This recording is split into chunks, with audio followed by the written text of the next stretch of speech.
Welcome to the Inspired Living with Autoimmunity podcast, the podcast for high achievers who want to stay sharp, focused, and full of energy despite their diagnosis. With your host, National Board Certified Functional Medicine Health Coach, Julie Michelson, where Julie helps you take your power back from autoimmunity. And now here's your host, Julie Michelson.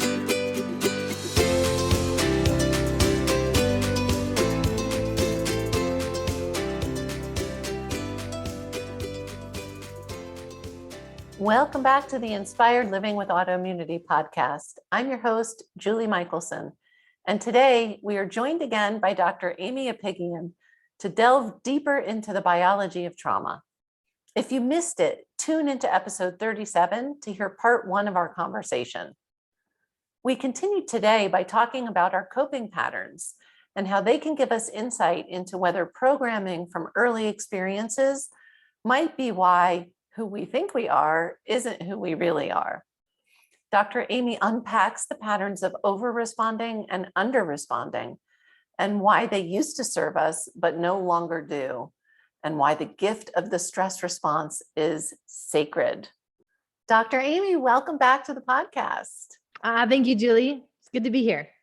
I am so excited to continue our conversation and dig in a little deeper. I encourage any listeners who missed our first episode together to go back, and those links will be in the show notes. But we're talking about the biology of trauma. And one of the questions I really wanted to have time to unpack with you is, how do we know? I know so many people who say, I'm not stressed. I don't have trauma. I'm fine, right? I'm fine. So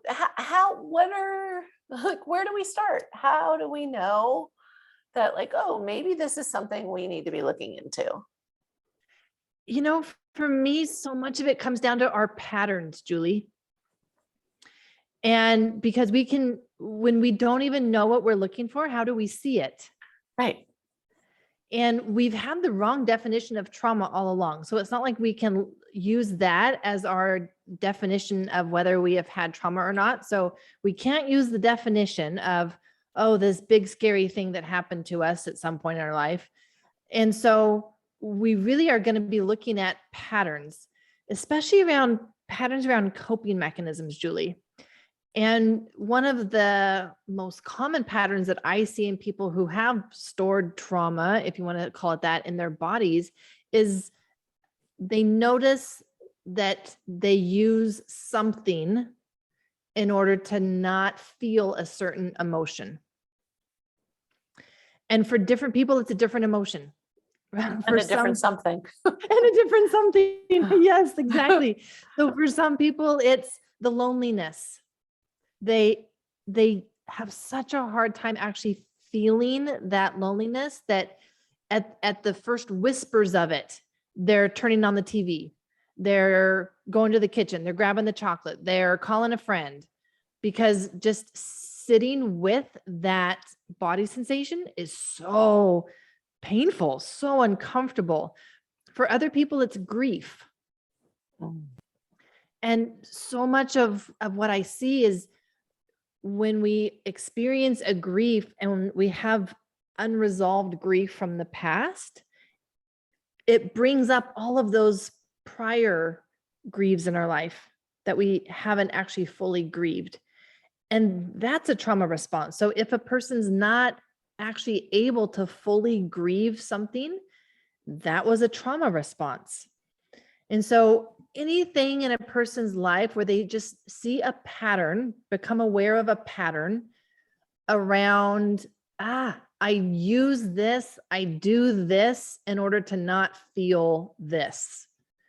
That is one of the most common patterns that we can use to actually identify, do we have stored trauma? And then again, you fill in the blanks with what that is and what you don't want to feel. Yes. And I know I've heard you mention before, what that is may change, right? Absolutely. Like maybe in time where you're trying to be healthier, you're running, literally physically trying to outrun those emotions versus out eat Mhm. or, Yes, again, it pick really can be anything. anything. It can be work. Do you throw yourself into your work in order Ah. to not feel something, right?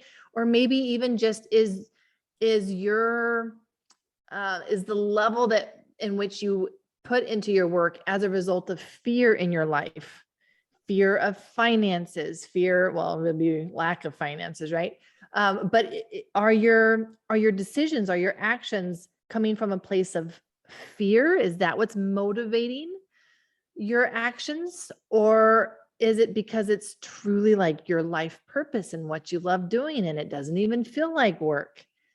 And so we can look at what is behind our behaviors, and whether it's using a coping mechanism, because again, even that right there is fear, right, Julie? Right? Like I'm afraid to fear. I'm afraid to feel. I'm afraid to feel scared. I'm afraid to feel anxious. I'm afraid to feel lonely. Or I'm afraid that I won't have enough. So I'm going to work. I'm afraid that I'm not enough. So I'm going to run. I'm afraid that I'm too fat. Right. Like there's so much fear that can drive our life. And that fear is always actually coming from a trauma place. We just haven't recognized actually what trauma is. And so we don't, we're not able to say, oh yes, I have trauma, but we can look at these behaviors and what motivates our behaviors, what motivates our decisions in life. And that's how we can find the stored trauma. Thank you so much for that. It just allows people, I think, to have so much insight. Listeners, I can tell you right now, if you're saying, I don't have fear, we all have fears around stuff. It's, are we willing to feel the feelings? And I would say at first glance, those who are most uncomfortable feeling the feelings will say, I'm not afraid to feel my feelings. I'm fine, and that's where really looking into those patterns and motivators is key. And we're making it sound so easy, right? Like, just like, no, I implore you all, like, take some time and really think about those things. And I love, we can take something like working hard, right? Which can be fantastic. If, like you said, you're fulfilling a passion and that drive is coming from a healthy place. And I'll offer, and there's balance, or even in that sense, there's a point where it gets taken too far. And that's when you say, oh, what am I avoiding by diving into this? And I know you well enough to know you work really hard. I do. And but I also see your passion. And I love it. I am, full disclosure for the listeners, we recorded a part 2 for you guys before, and we were unable to air it due to some audio issues. And so I'm bringing that up because I really want to make sure we talk about, I thought it was so good. I want to make sure we hit some of those points. And we had this amazing conversation about us looking at us and ourselves in relationship. And you were sharing insight with us into over responders and under responders. And I'd love to touch on that again, because there, to me, is so much value in that conversation. Yeah. And this is where we can get programmed from earlier life experiences. And then it just becomes our biology in how we respond or react to experiences moving forward. And whether this pattern got wired in early childhood, it's quite likely, because those are the patterns that stick with us the most. And most of those patterns actually got wired in before we had language to even express it, understand it. And so it literally just has always been how we are. And so we think it is who we are. And that is simply not true. So when we look at the nervous system, when we look at how it should respond in a stress, we actually see that a stress response is intended to give us the energy, the power, the motivation to take action in our lives in a big way. And it's this ability to take action in the moment when something truly is threatening who we are, our best self, our purpose in life, anything that is truly out of alignment with who we are and going to disrupt our ability to be who we are. And yet what we see is that many people have a altered stress response where they actually are going to overreact or underreact. And for those people who overreact, this is, the person who gets that activation from the stress response of a possible, anything that bothers them. We can call it a trigger. We don't have to call it a trigger, whatever it is that creates that initial activation. And literally, Julie, they are not able to calm their system down. And so they stay in that activated state. And what's happening is that the amygdala, which is there's actually two in our brain on each side, and that's intended to take in sensory information for us. For the amygdala is really to be able to make quick decisions about what does this mean? What does this mean? Okay, I just heard a dog bark, but what does that mean? Does that mean I'm in danger?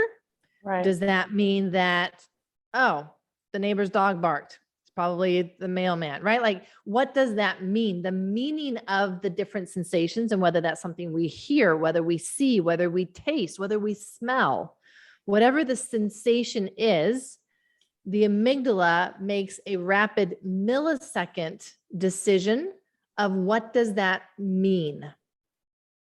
Which is awesome, because if I am looking at an oncoming bus, I don't have seconds to have my body respond. I only have milliseconds. Right. And so the amygdala, that's its job, is in a millisecond. It's like 20 milliseconds, less than even 1 second. Your amygdala has already decided for everything that you hear, see, smell, taste, what's the meaning of that, and if that's dangerous. Now, what should happen is that those messages also then get routed through the hypothalamus and the orbital frontal cortex, which is kind of like that area of your brain that's just behind your eyebrows. And it informs the amygdala if this is significant for right now or not. Is this present moment stuff? Or is this past stuff? Right. Exactly. Is that what it meant in the past, but no longer in the present moment? Or no, is that still the meaning in the present moment? And when we see overreactors, we don't see that check and balance coming in from the frontal cortex. We just see that response, and the meaning for them is always present moment. And they don't have the skills to actually regulate their own system and have that check and balance and bring it back down into what we would call parasympathetic state. I'm giggling because I'm an equestrian, and we often say riding a horse, especially the kinds of horses I ride, it's like riding a 1,200-pound amygdala without a check and balance. It's a plastic bag might as well be a lion. It really is fascinating, and has given me this kind of understanding of like, I see how this serves them in the wild, right? But not so fun when you're on their back. But that's something that anyone who knows at least sport horses well knows that kind of. And that's what it is. It's like, that's great that they can take all that in, but they don't have that second piece of, is this important right now? Exactly. And for them in the wild, like, everything is right now. It's all important. Yeah. Exactly. Yeah. So that's kind of what differentiates humans and our cortex, our cortical brain, and Sure. its ability to influence. But for someone who has had different life experiences where they didn't have the co-regulation, they didn't have that ability to settle their system and to have that check and balance, it's a runaway train. Yeah.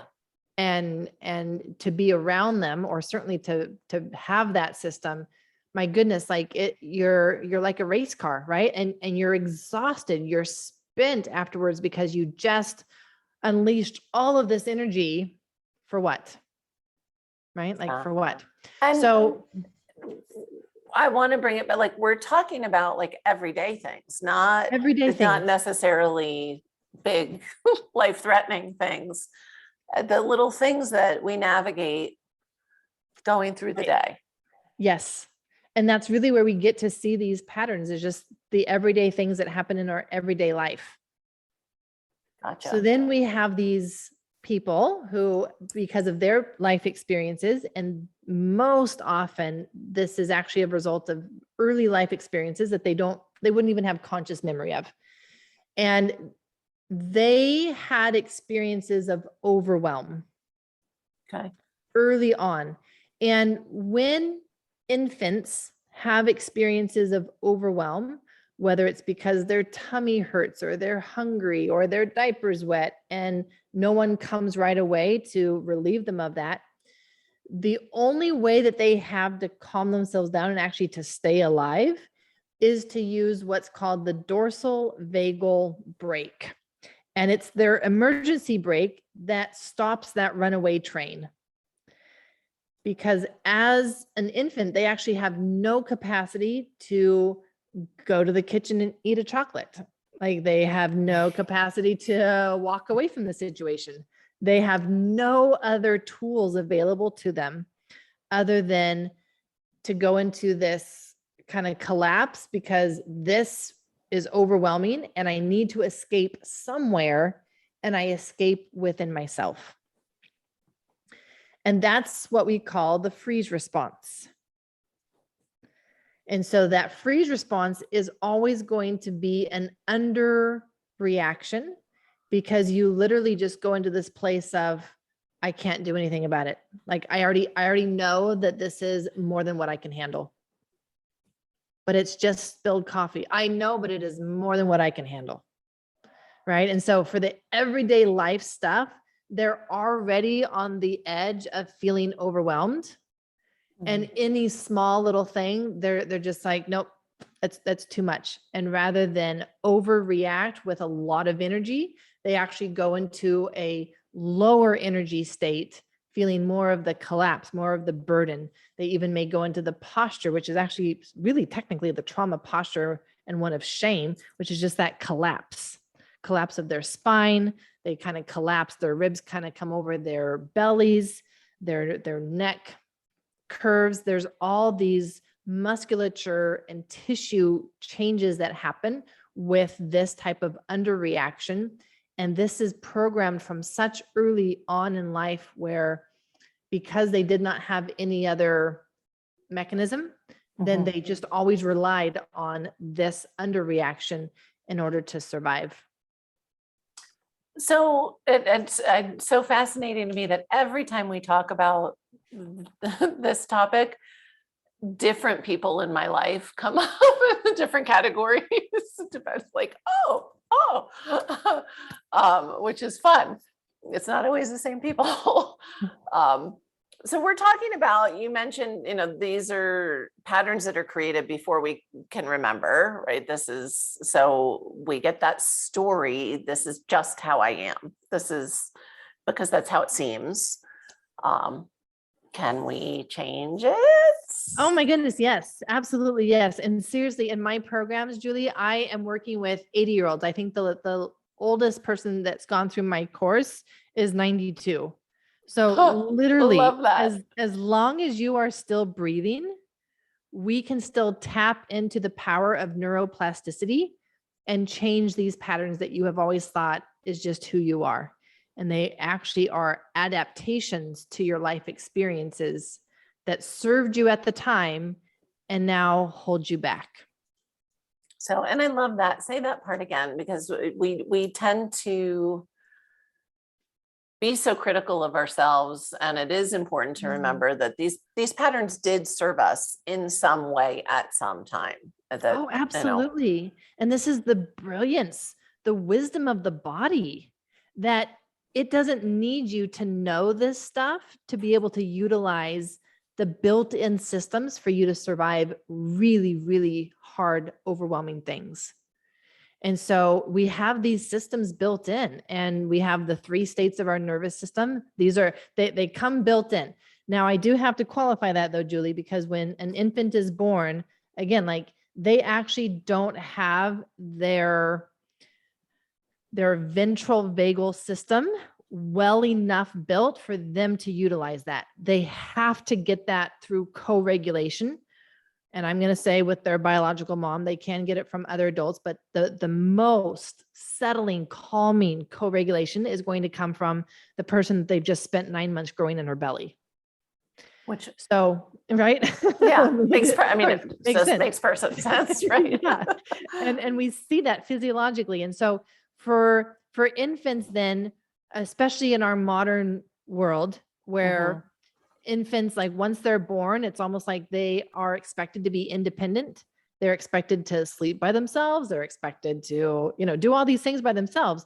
And that's actually not respecting the biology and where they're at in their growth period. Yeah. And so we look at an infant and it's like, yeah, these systems, if you were overwhelmed as an infant and you had to use this emergency brake that's called the dorsal vagal response, that served you really powerfully at that time. In fact, it prevented you from having a heart attack as a baby. It prevented you from blowing out your metabolism. It prevented all of these really bad things because you used that system without even knowing what it was at the time. Like it's what happens. It's what your body will do automatically.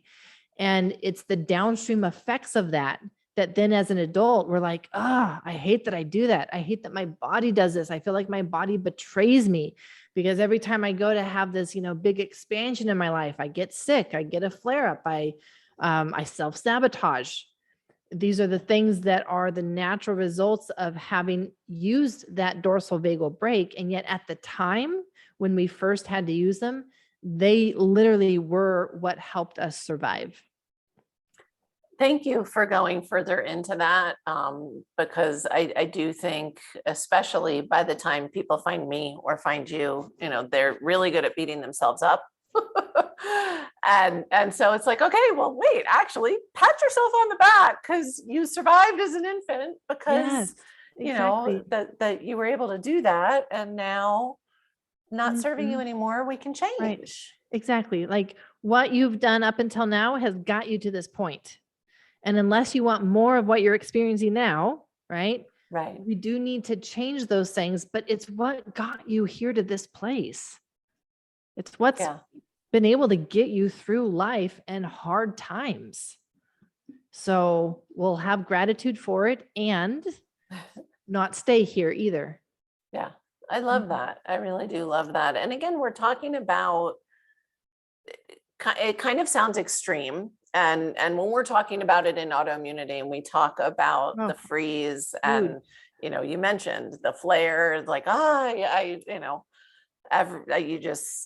gear up and you get knocked down. I think of that as kind of an extreme, and we can backtrack that to what we, again, back to that. It's just how I am, the personality pattern. I think that often the under responders are simply considered really easygoing by those around them. Yeah. And it is true because their body naturally will take them to this really passive place. And they do feel overpowered. They do feel like things are out of control. They can feel like life is happening to them because their system just continues to take them to that place where they're not even given that opportunity and that time to feel the adrenaline, to feel the cortisol and the benefits that those bring to us during a stress response for these under responders, they feel that initial adrenaline and they've already gone into the, oh, this is too much. And I think of it almost like a turtle, just pulling exactly. into the shell, like Yep. that. Mhm. Yeah. Mhm. And Without even giving it a chance. right. Yep. Right. I love that you just referred to, people hear cortisol or stress response, and because we talk about that so much regarding chronic stress, people think, oh, stress equals bad and cortisol is bad and adrenaline is bad. And so I love that you No. just framed that for us. That's energy that is there, to give us that strength and energy to XYZ, Exactly. and Yeah. so, but we don't want to be controlled. We don't want it running all the time, and we don't want to be controlled by it. But you certainly, will benefit if you're not shrinking away from it all the time. Yes, exactly. I'm actually leading a group of people through a journey right now in one of the biology of trauma modules on repairing heart shocks, chronic stress, and breaking the power of fear in our life. And it's about how do we take what has become chronic stress and get it back to the gift that it is supposed to be of acute stress, adrenaline, cortisol. Those are gifts. What I consider the stress response sacred. Sacred. It's well, so first of all, it's just like the horses wouldn't be here. We wouldn't be here without it. And even if you just look at the biology of what happens during a stress response, oh my It's gosh, amazing how it helps us. incredible. Yes. But yeah, it's gone wrong. Yes. Right. It's gone wrong because of life experiences that have, done a number on our nervous system. And so rather than having this gift of stress that is sacred, it's turned into something very chronic. And that's what's damaging. And actually the most damaging thing, Julie, is when our biology goes from sympathetic, that adrenaline, to the freeze response. And then we come out of the freeze response, we go back up into that high stress that put us there. We feel the adrenaline, we get overwhelmed again. And we go back, we cycle back and forth between sympathetic and adrenaline and freeze response and that dorsal vagal response. That is much more damaging to our health, to our biology, than actual chronic stress is. It's quite fascinating. You lead me to, I really wanted to make sure we hit on this idea. People say, okay, they're talking about stress and chronic stress again. I guess I should meditate, or No. I guess I should. No. How did I know you were going to say that? Let's talk about that a little bit. In that, one of the reasons it's so important to self-identify. Am I an over responder? Am I an under responder? Not the same techniques, and we're depending on where we are in that healing journey. So why is it, you already said it, but I'm gonna, let's start at square one. Why isn't it a good idea for everybody listening to commit and say, okay, that's it, starting today, I am going to meditate? Meditation can actually be one of the most harmful things that a person can do. Sorry, I had to, because that's what half the listeners are saying. I know.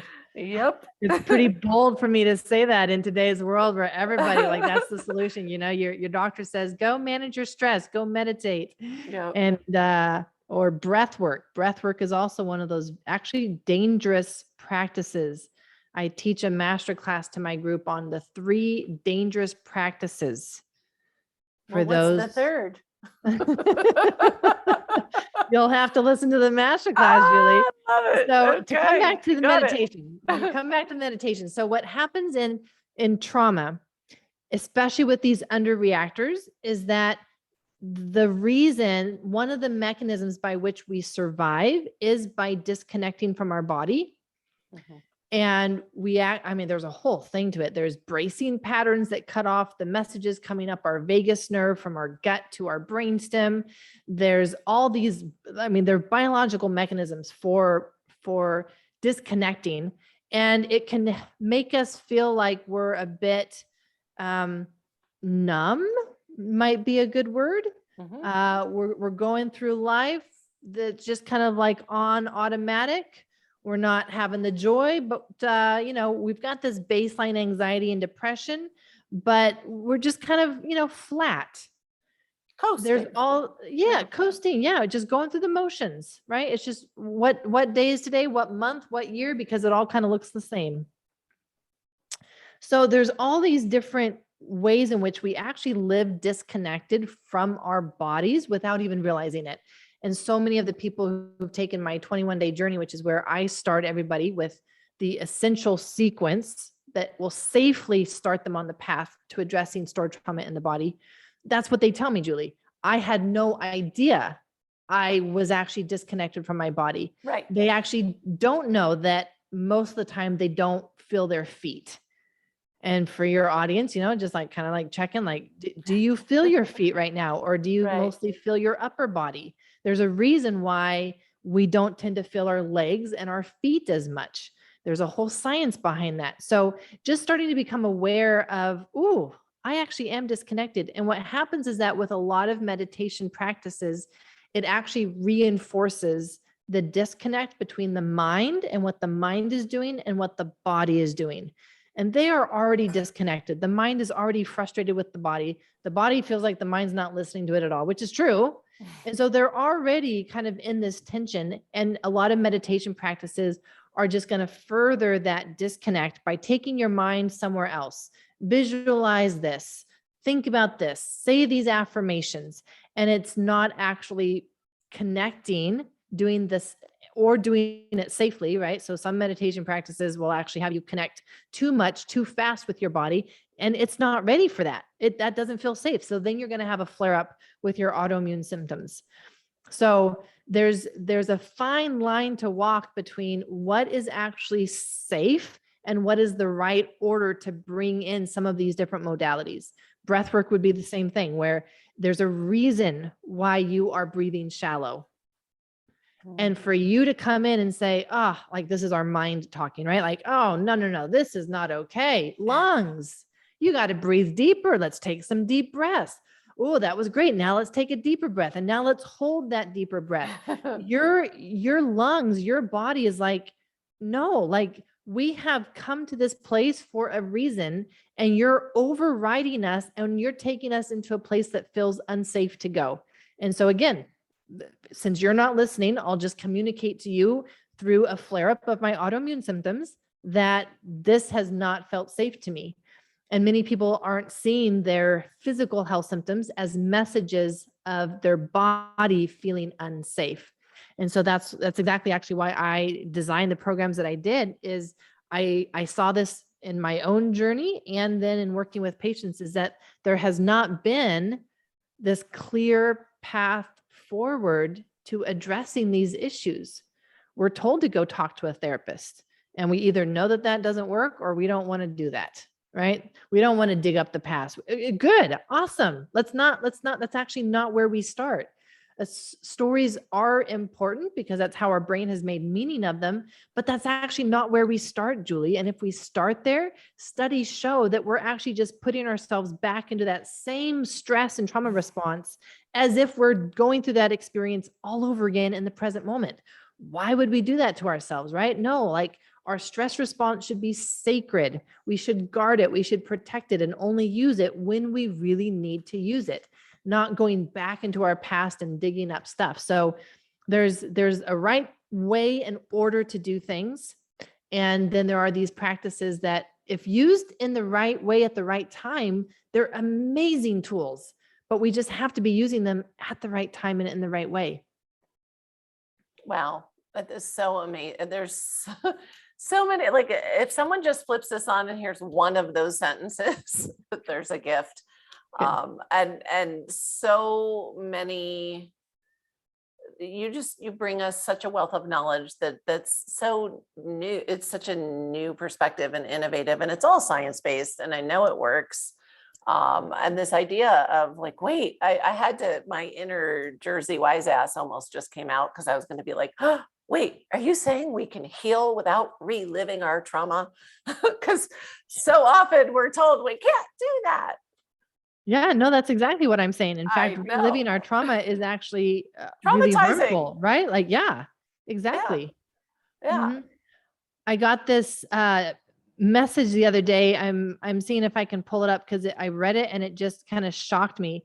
This is from actually one of my colleagues, one of the training physicians for the Institute for Functional Medicine. Okay. And she texted this to our whole group, and it came out of the blue for me. And she says, "Giving Aimie kudos. I have a mold patient who has done Gupta's work and DNRS, so nervous system re-regulation. And it is the somatic module with Dr. Aimie that has moved the needle for her the most. And it's allowed all of my protocols for the mold to work the best." Woo, I have goosebumps. Right? That's Like, why you do this. this is right? why I do this, because like there Yeah. is an essential sequence. There is a right way. There is a right order. It doesn't need to be confusing. And there's a lot of conflicting information out there about how to work with your past, how to be able to truly let go in a healthy way of your past so you can move forward. And it doesn't need to be confusing. And when we do it in a way that honors the body and how it got stored into the body, and just reverse engineer that, it truly is magical. And it's so exciting to see that when people do that, that the physical health, right? Like the mold protocols, Yeah. the Lyme protocols, the autoimmune protocols, they actually work better when they're doing this very well-designed kind of trauma healing path forward. Sure, because then the body can heal. It's safe for the body to It's heal. safe. Yeah. It's a beautiful thing. And I want to add, you said it, but I want to highlight, depending on where we are in our healing journey. I mean, someone may, pick up an article, or a friend did some kind of work or some meditation or some class, and it worked for them where they were in that moment to move their needle. And so I want to clarify for listeners, you're praising all of those modalities, but it's really important to know what order and when it's safe to use them. And that's where we get the best results. Because it's not only just like they won't work as well. Like some of them can truly be harmful if used in the wrong order. Yeah, and I have seen that. I really have. And so I just love. I say it's not even so much that, well, there is some bad information too, but just when it comes to trauma and healing trauma and releasing trauma, it's a lot of old misinformation that was well-intentioned, and but there's newer science, and Dr. Aimie is sharing it with us. Yeah. And that's also why I love putting on, like my series around the biology of trauma, because it really does give people a new understanding of themselves that allows them to have new tools. Yeah. And this biology piece has been truly what many have described and told me as the missing piece. Sure. That has really moved the dial for them in their healing journey, and allowed them to understand themselves, see themselves in a whole new way, and has opened up a whole new level of healing for themselves. Which is amazing. And as you said, I mean, it is literally never too late. I'm so excited for your 92-year-old participant who, and the people in their lives, because, all of this work makes us not only healthier, more joyful, but this makes us better humans too. We get that ripple effect going. Well, it really allows us to move into truly who we really are. Right. And not Authentically. the story of who we really not the are. story, not how we've adapted, not how we've, had to guard ourselves, brace ourselves in order to get through things. Cause that's, having our guards up, that's not our authentic self. That's not our Right. true self. So it really allows us to even discover, who am I underneath all of this? Which is Right? exciting. It's exciting. It's so exciting. Exciting. Yeah, Mhm. I love it. I love it. I cannot encourage listeners enough to join the program, to follow your work, I know you have a summit coming up, to listen to the summit and just crack that door open. And if you're listening and you think that this does not apply to you, then this is exactly for you, is what I will say for that. Yeah, there's a number of talks that come to mind that would be fantastic for your audience. In fact, I'll send you over a list. But top of mind, I'm thinking of Dr. Vincent Folletti. He is the founder of the Adverse Childhood Experiences, and that would be an amazing talk for people to listen Yes. to. I have Dr. Tom O'Brien speaking on autoimmunity, and Robin Carmorse. She has written 2 fantastic books. One is called Scared Sick: The Role of Childhood Trauma in Adult Disease. So there's just a lot of richness for those who may be struggling with chronic illness, autoimmune specifically, and they would get a lot of value. Amazing resource. Again, if you're not going to take advantage, you're silly or you're not ready yet, but Dr. Aimie is sharing so much gold with everybody, and everything you do, every program, every summit. I always get so much out of it, and I always get excited for the resources that you make available for everybody who wants to heal or improve or expand and grow. Whatever stage they are in the journey. Yeah, there's I room for love all it. of us. I love it. I always ask for one step listeners can take. And so what is one thing people can do, starting today, other than signing up for the program or the summit? Or maybe that is the one step, and I think it's a smart step. But what's something everyone can start doing to, I'm not even going to finish the sentence, to do to whatever you think they should? Yeah. So definitely, besides taking that action to go register for the summit, I would ask the question, why? Why am I doing this? Love If it. you're headed to the kitchen, why am I doing this? If you're headed for the movies, the videos, the social media, if you're whatever it is, right? Just why am I doing this? And just start to be able to ask those curiosity questions, not the judgmental questions, the curiosity questions, so that we can even become aware of, do I have patterns that I'm not even aware of? The answer is yes. Yes. The answer is yes. And can I learn what those patterns are? Right. I love that. And hold it lightly, really. Think of it as, I love the curiosity piece. It's an exploration. And we become masterful at not seeing, not feeling, not noticing. And so, I guarantee you that other people are aware of your patterns more than you are. This is human nature.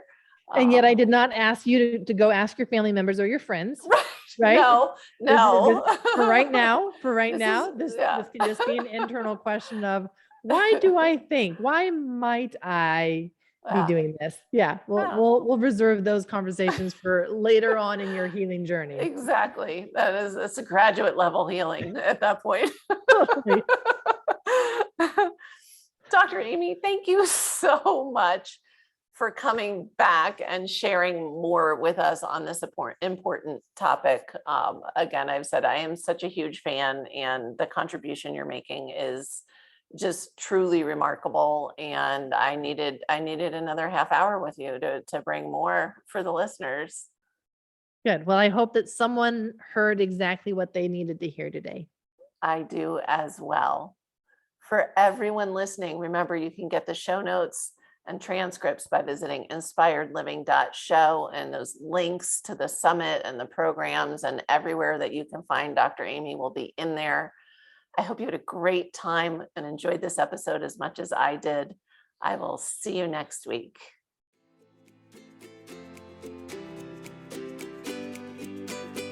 Thank you for listening to Julie Michelson's Inspired Living with Autoimmunity. Did you enjoy this episode? Please like, share, and subscribe wherever you listen to podcasts. If you'd like to get a transcript of this and every other episode, just head on over to inspiredliving.show or click on the link in this episode's description. There, you can also find everything we discussed in this episode, including links and information about our guest. You can even send in your questions to be answered by Julie in a future episode. That's inspiredliving.show. Until next time, this is Julie Michelson's Inspired Living with Autoimmunity podcast, helping you take your power back.